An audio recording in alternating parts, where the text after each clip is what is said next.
Pergear came out with a very budget-friendly 35mm full-frame lens, and I thought it was a great idea to spend $129 on Amazon and to buy this lens. Was it? Hi guys, thanks for visiting my channel Paradise Biz. My name is Dirk. Taking it out of the box, it looks well built. It has a metal body, and still I get the impression that I'm holding a 35mm APS-C lens in my hand. The focus ring goes really smooth, but there is something off with the aperture ring. First of all, this lens is not made for filmmakers because we don't have a stepless aperture change. It locks the aperture in place with a clicking sound, great for photographers. Now we do have an imprinted value for f1.4 and the next one is for f2.8. In between we have 3 clicks that are not indicated. We can only assume that this is the f1.8, the f2 and f2.2, but we don't know for sure. The same thing goes for f4, but in between again we have 2 other clicks and there's no imprinted value on the lens. Another thing that I find a little bit odd is that this lens jumps directly from f8 to f16. There's nothing in between. Let's take a look at sharpness in the center and the corners. At f1.4 we have a very disappointing sharpness in the center, and we don't even talk about the corners. This is not usable at all. Now we're stepping it up. I assume that I have f2 here. It gets a little bit better and is still not usable. We have a decent sharpness in the center at f2.8, and the corners keep gradually improving until f16, and even at f16 it's nothing great there. Let's take a look at the vignetting and the distortions. We do have a barrel distortion and a pretty heavy vignetting. That goes away between f4 and f5.6.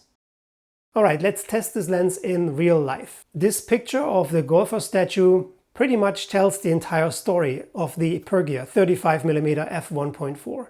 We have very heavy chromatic aberrations. And although I really know how to focus on a manual lens, I was not able to get a sharp image of the face of this golfer.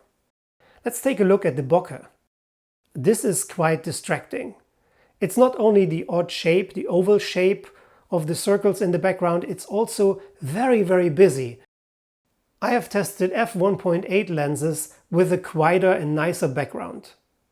If we're stopping it down to f2.8, at least we can eliminate the chromatic aberrations. When we're photographing at night, we see definitely the presence of strong chroma lights and smearing. This picture is a very good example for the sharpness fall-off between the center and the corners. I focused on the girl holding the cup, and she's sharp, she's in focus, while the girl sitting next to her, not really far away, is already completely unsharp. Now I went really close to the Christmas decoration to get an out of focus picture of something that doesn't have such a busy background.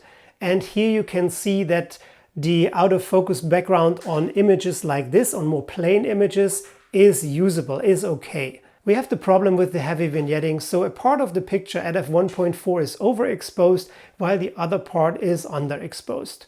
Of course you can get rid of this in post-production, but it is still not the same quality as you get from other 35mm lenses. When we're taking a picture of people, we can see that we get close to 0 details on skin texture, on hair, eyes. No matter how many pictures I took and how often I photographed, I was not able to get a really sharp image. I've made multiple attempts to create out of focus background images, and thankfully not all of them failed. The reason why I'm not testing this on an APS-C camera is that you have so much better alternatives out there that are way cheaper. For example, the TT Artisan 35mm f1.4, it outperforms the Pergear in every single aspect. And it is $45 cheaper. To sum up my review, it looks like Pergear's mission was to create the cheapest 35mm full-frame lens. Well, mission accomplished. But I cannot recommend the Pergear 35mm f1.4. If you own a full-frame camera, then please save up some money and buy a better lens in order to create nicer images and have better results. I will make it my personal mission to find you budget-friendly alternatives over the next couple of weeks and months.